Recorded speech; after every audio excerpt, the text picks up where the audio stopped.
What's up, y'all? It's that Sports Kid back with another episode of schedule previews. Also do some off-season reviews and a record prediction at the end. Today, if you're watching, you should be able to see we are doing BYU, aka Brigham Young. They're in Provo, Utah. I don't know why I even mentioned that. Not that important. Here we go. So, off-season review.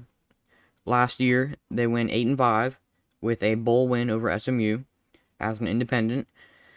Dropped a couple ones they should have won, had a couple blowouts, but they won some good games. They are joining a brand new conference this year, the Big 12. The conference isn't new, but them being in it will be. Along with a couple other teams who I will have reviews out for in the future. So their win-loss over under, it means how many games they should win. Currently it's 5.5, so not great. The I don't know. People in Vegas don't think that BYU is gonna go to a bowl game or it's gonna be really close. Yeah, I don't know. So in terms of recruiting, they had the 47th overall class with 2 4-stars and 17 3-stars. The transfer rank was top 20, so pretty good there. Jackson Bowers was the top player to go to BYU this year as a freshman. There were some transfers who are a little higher than him. Jason Bowers plays tight end. He is a top 500 national player and a top 25 tight end in the country. Also a top 10 player from the state of Arizona. Saleh Essera, I totally butchered that. He is a hometown kid. He is from Provo, same city that BYU is in. He plays edge. He's an edge rusher, 6'3", 250, top 450 player in the country. He is top 50. He is a top 50 edge rusher in this class, and he's 5th in the state from the state of Utah. Jake Rutzlaff. I totally butchered that. He is a community college kid. He's a JUCO. He went to Riverside Community College.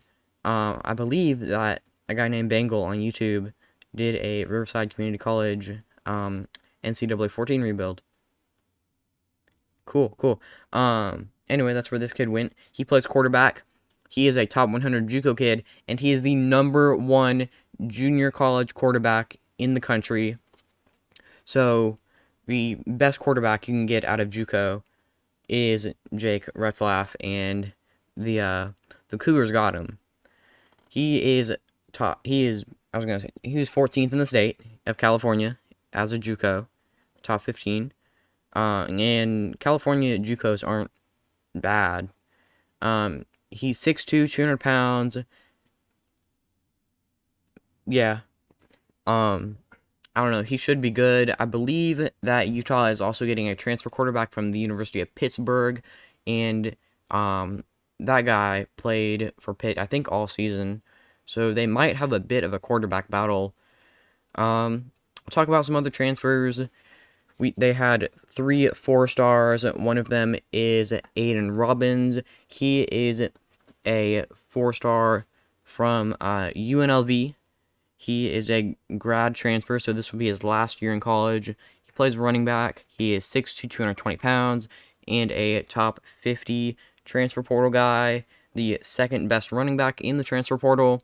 So they got the number 1 JUCO quarterback, and they got the number 2 transfer running back.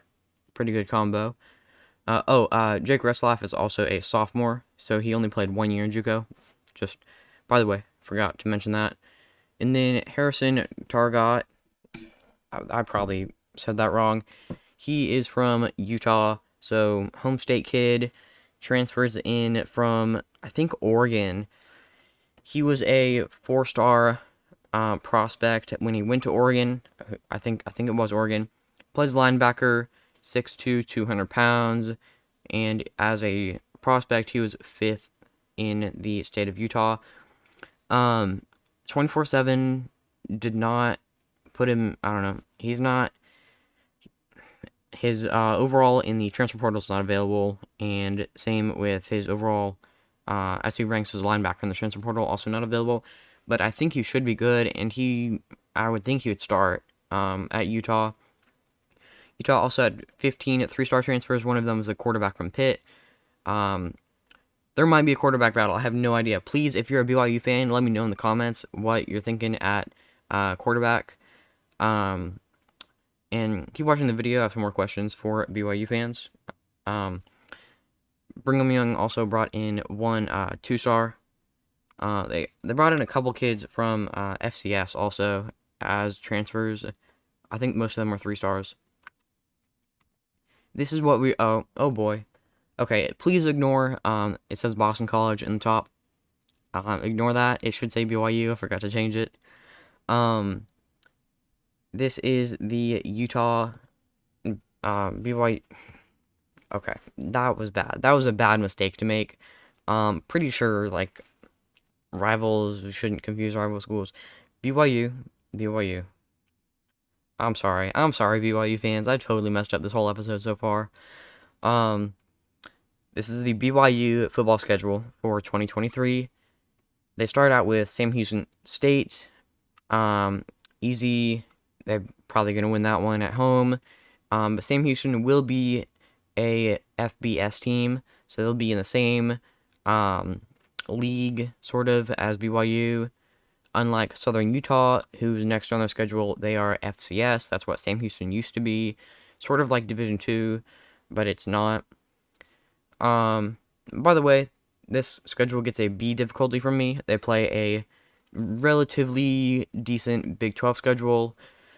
They do play some of the top Big 12 teams in terms of conference championship odds. They also play Arkansas from the SEC on the road in Fayetteville, so that one's pretty rough. That's actually next on the schedule. So I did an Arkansas review. Here is Arkansas on the BYU schedule. On the road, I don't think BYU is going to win that one. I don't think it'll be a blowout, but I do think Arkansas will get the win, probably by 10, maybe 14 points.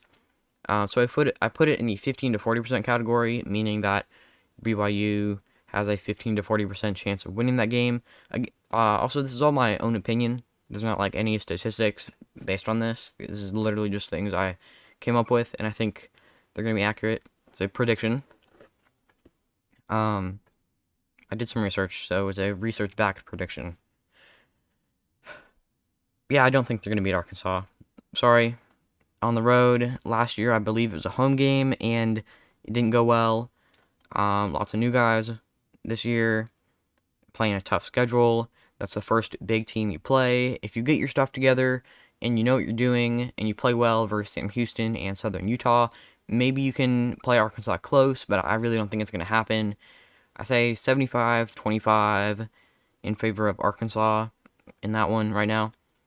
Next game is Kansas. I'm putting that in the middle category. That category might get a little full later, but Kansas is going in that middle category right now. It's an away game. If you watched college football last year, you saw the miracle of Kansas. They went 6-6.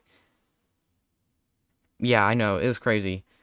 They went to a bowl game for the first time in like forever. So yeah, I don't know if KU is gonna be able to grow on that yet. So they might go back to their ways of being 2-10 and 1-11 every year. Right now, I don't know. It is on the road in Lawrence, Kansas. So that's why it's going in that middle category, 60-40 maybe. I think BYU could win that one. We are 4 games into the season. They probably know what they're doing at this point, unless something bad has happened at a key position. They should be fine. Yeah, I could see them winning that one. I'll say 60-40 in Brigham Young's favor. Next on the schedule is fellow Big 12 newcomer, Cincinnati. This is the only other new team to the Big 12 BYU will face. There were four new teams in the Big 12 this year. They will be officially added to the conference, I think, on July 1st. So this video might be out by the time they're in the conference. I'm recording it before. Cincinnati is the only other newcomer to the Big 12 that BYU plays. The other two are Houston and Central Florida. At home versus Cincinnati, I think Cincinnati will be decent this year, maybe 6 wins or possibly 7. I think 6 wins for Cincinnati is probably pretty good, maybe 5. BYU, I think it's possible to win this game, but I think Cincinnati has an advantage. Not a home field advantage because it's in Provo, Utah. Oh boy. Yeah, I think it could be close. BYU's been able to play top. Well, they've been able to play American Conference opponents pretty well, I think, in the past. And Cincinnati was in the American Conference in the past. So they might both. I think it'll be a close game. Moving on. Next is TCU. I think TCU will probably be ranked unless they have 3 losses by this point. On the road in Fort Worth, TCU is the national champion runner-up. Terrible that they are the runner-up. That was miserable. On the road though in Fort Worth, I think TCU is gonna be riding a lot of momentum even after last year. So I think TCU. I don't know. They did lose a lot of players. They're still going in that 15 to 40% category, as the same as Arkansas. I think TCU and Arkansas could be comparable this year. So that's why they're both going in that category. I want to say 70-30 in TCU's favor. So I'm giving BYU right now, preseason, a 30% chance to win this game. Not too terrible. It's like 1-4, 1-3 games. They could win this. Next, it's late, y'all. Texas Tech is the next team on this list. They're going right in that middle category. At home for BYU, so good for them. I have heard from several different sources that Texas Tech's going to be a lot better this year. I think they had 7 or 8 wins last year. I don't know. I think BYU's got a pretty good chance. Their home crowd is usually pretty good, and versus a conference team who could be ranked. I don't know. We're 7. This is their 7th game of the season. Tech might have played like 5. This might be their 6th. I don't know. I think BYU has a chance here. Maybe 60-40 in Texas Tech's favor. I think it'll be I don't know. Middle category. That's what I'm feeling right now. Next game is at Texas. At DKR. Yeah, okay, whatever. I'm not talking about Texas anymore. Screw Texas. Next team on the list is West Virginia. They are going right back in that middle category. I told you it was going to get kind of full in there. At home, you're not traveling 5,000 miles across the country to play in some nowhere town in the middle of a coal state. Sorry, I just generalized that whole place. I don't even care. That's what West Virginia is known for. Coal. Got a little off topic. West Virginia is going right back in the middle category. I don't think they're going to get much better. I think they have JT Daniels as quarterback, unless he transferred again. He might have actually transferred again. I don't know. I don't think West Virginia is going to be great this year. Maybe 6-6, maybe 7-5 for the Mountaineers. I think BYU could win that.